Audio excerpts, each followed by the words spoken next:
राम राम किसान भाइयों, आप सभी का हेलो खेत किसान में बहुत बहुत स्वागत है। साथियों, मैंने ये गुआर लगाया है और ये गुआर की फसल लगभग 40 दिन की हुई है। गुआर और तिल दोनों मैंने मिक्स करके हरी खाद के लिए मैंने बोया था और मेरी ये फसल लगभग 40 दिन की हुई है। और इसमें मैंने क्या क्या दिया है और किस तकनीक से मैं खेती करता हूँ, वो सभी जानकारी आपको मैं देने की कोशिश करूँगा। साथियों, मैंने ये सर्दी की चना, गेहूँ और मेथी इन फसलों को की कटाई करके सीधा मैंने गुआर की बिजाई की है। ये लाइव प्रूफ आपके सामने, ये यहाँ गुआर गेहूँ था और सीधा गेहूँ की कटाई करके ये सीधा सीडल से मैंने गुआर लगा दिया है। और ये इधर की साइड गुआर दिख रहा है, ये गुआर है 20 दिन का, ये तिल है। और ये गुआर, इस गुआर को 20 दिन हुआ है और इस गुआर को 40 दिन हुआ है। यह भी बिना जुताई का गुआर है, गुआर और तिल है। और यह भी बिना जुताई का गुआर और तिल है। ये मैंने लगभग 20 बीघे में हरी खाद के लिए लगाया है, गुआर और तिल। साथियों, हरी खाद सबसे पावरफुल खाद होती है तिल की। आप ज़्यादा से ज़्यादा तिल की हरी खाद लगाइए और जब तिल लगभग 3 फुट का हो जाए उस समय आप सीधा ज़मीन में उसे गड़ा दे। और तिल की खाद है वो सबसे पावरफुल क्यों होती है? क्योंकि तिल की हरी खाद का जो भी कार्बन बनेगा वो कार्बन आपका 100% ज़मीन में इस्टेब्लिश होता है। और बाकी आप अगर सन ढैंचा या गुआर लगाते हो तो उसका कार्बन इतना फिक्स नहीं होता जितना तिल का होता है। सबसे ज़्यादा कार्बन तिल में बनता है और वो फिक्स भी होता है, ज़मीन में सबसे ज़्यादा फिक्स भी होता है और कार्बन बनता भी सबसे ज़्यादा तिल की हरी खाद से है। तो साथियों, ज़्यादा से ज़्यादा आप तिल की हरी खाद लगाइए, इससे आपको बहुत ज़्यादा फ़ायदा होगा। अगर आप हर साल गुआर लगा रहे हो खाद के लिए तो एक बार आप तिल ज़रूर ट्राई करना, आपको बहुत मोटा फ़ायदा होगा तिल की हरी खाद से।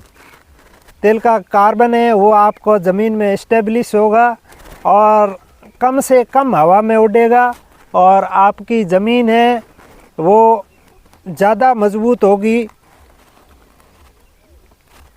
और आपकी आने वाली फसलें हैं वो भी अच्छी होगी। और भी कई तरह के पोषक तत्व हैं वो तिल से पूरे होते हैं। सबसे ज़्यादा पोषक तत्व अगर फसलों को और ज़मीन को मिलता है तो वो तिल से मिलता है। साथियों, हरी खाद के लिए लोग गुआर भी लगाते हैं, ढैंचा लगाते हैं, सन लगाते हैं और कहीं कहीं पे मूंग भी लगाते हैं। तो साथियों, इन सबसे पावरफुल खाद तिल की होती है। तो मेरा सभी से निवेदन है कि आप एक बार मेरे कहने से तिल अवश्य लगाएं। जितना आपसे लगाने में, पानी पिलाने में और जितना आपके पास पानी हो उतना लगाइए, आपको आसानी हो उतना लगाइए। पर तिल की हरी खाद किसान भाइयों बहुत ज़्यादा ज़रूरी है। जब आपका खेत मजबूत होगा तो आपकी फसलें ऑटोमेटिक ही मजबूत होगी। साथियों, तो ज़रूर तिल और गुआर और मूंग मिक्स में हरी खाद करिए। इससे क्या है, गुआर और मूंग अगर आप लगाते हैं, गुआर और तिल और मूंग आप मिक्स में लगाते हो तो इससे आपका नाइट्रोजन भी पूरा ज़मीन में फिक्स होगा और अन्य हर पोषक तत्व पूरे हो गए और कार्बन की मात्रा भी बढ़ेगी, ज़्यादा से ज़्यादा बढ़ेगी। अगर आप कोई हरी खाद लगाते हो उससे आपका कार्बन अगर 0.1% बढ़ता है तो तिल से आपका कार्बन है वो लगभग उनसे 10 गुना ज़्यादा तिल से कार्बन बढ़ेगा। तो दोस्तों ये है मेरी फसल ग्वार की और मैंने इसमें 2 केजी ग्वार और 1 केजी तिल एक बीघे के हिसाब से मैंने इसमें बिजाई की है। और इसमें मैंने ऊपर से अभी तक 2 पानी है वो इनको दे दिया, एक बिजाई वाला पानी और एक पानी ऊपर से मैंने दिया है।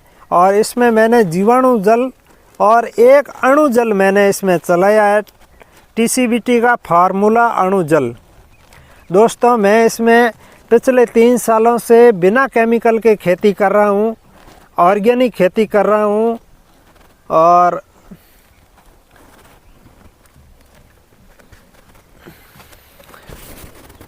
जीवाणुओं से खेती कर रहा हूँ साथियों। तो इसमें हम सबसे पहले हमारी जो मिट्टी हमने पिछले सालों में जहर डाल के मिट्टी को ख़राब किया है, मिट्टी को बीमार किया है और मिट्टी को नेगेटिव किया है, कच्चा गोबर डाला है या और कई तरह के नेगेटिव केमिकल हमने खेत में डाले हैं, तो हमारी मिट्टी है वो नेगेटिव हो चुकी है।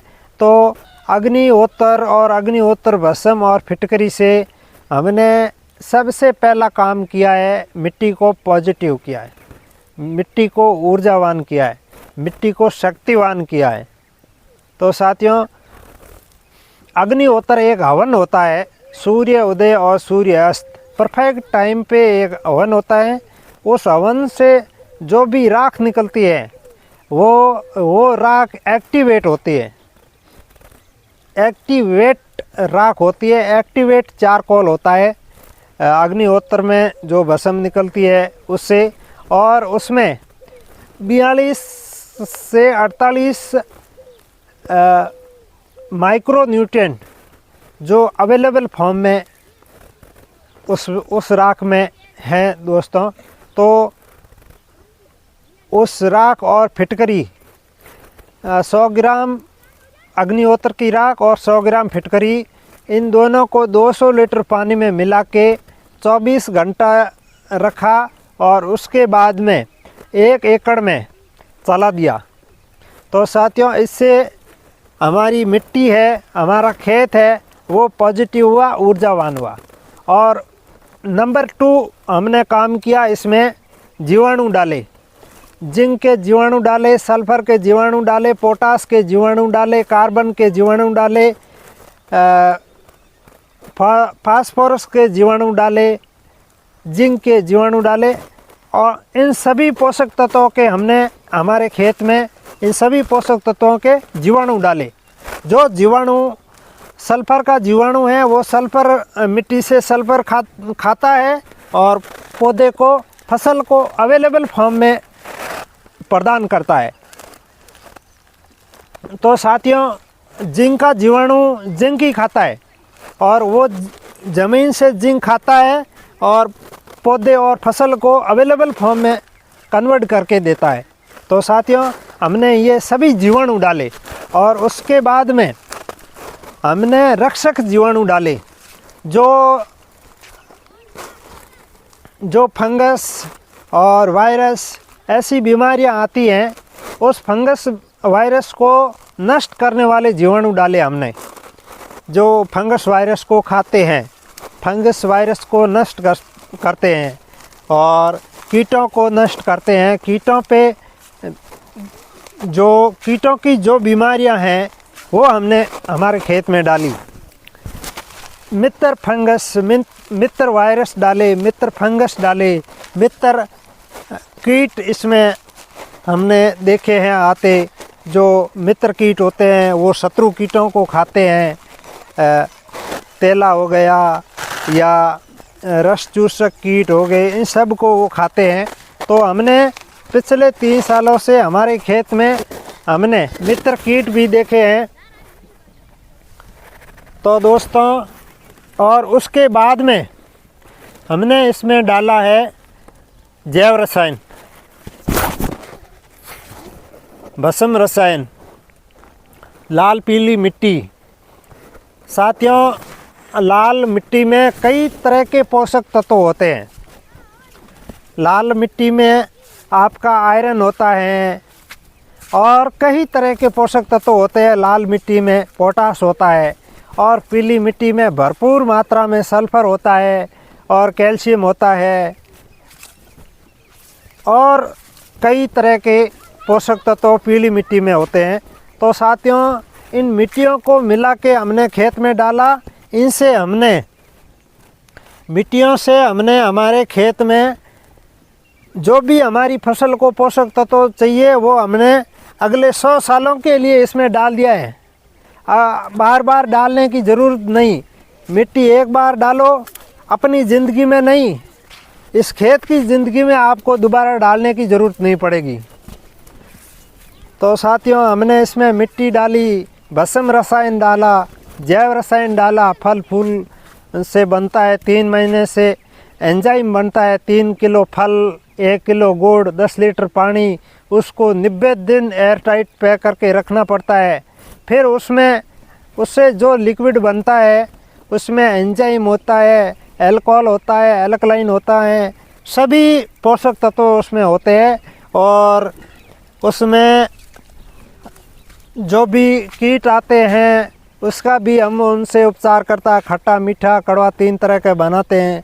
खट्टा फाल के लिए बनाते हैं, उनसे फाल जल्दी आता है, ज़्यादा आता है। आपको जल्दी फाल लेना है, एडवांस फाल लेना है आपको, तो कोई भी फसल में खट्टा जैव रसायन का आप स्प्रे कर दो। जिस आपका फाल आना है उससे 15-20 दिन आपका फल पहले आ जाएगा। और अगर आपके खेत में कोई डिजीज आ भी जाती है, कोई फंगस, वायरस या कीट कोई आता है, तो हम जब कोई तरह का कीट या तेला या रस चूसक कीट ये आते हैं तो हम कड़वा जैव रसायन का स्प्रे करते हैं। और दोस्तों, अगर कोई खेत में फंगस वायरस आता है तो उसमें हमारे पास M+, V+, फफूंद भक्षक ये जीवाणु हैं जो फंगस वायरस को ख़त्म करते हैं, उनका स्प्रे करते हैं। उसको ज़मीन में भी डालते हैं तो उससे सारा का सारा सिस्टम है वो कंट्रोल हो जाता है और अच्छी फसल आती है। और कोई ज़्यादातर, मुझे 3 साल हो गए खेती करते हुए, तो इस साल मेरे खेत में 5% भी बीमारी नहीं आई है। 5%, समझ लो 90% बीमारी है वो आनी ही नहीं है। तो साथियों, आज के लिए इतना ही। जय हिंद, जय जवान, जय किसान। धन्यवाद।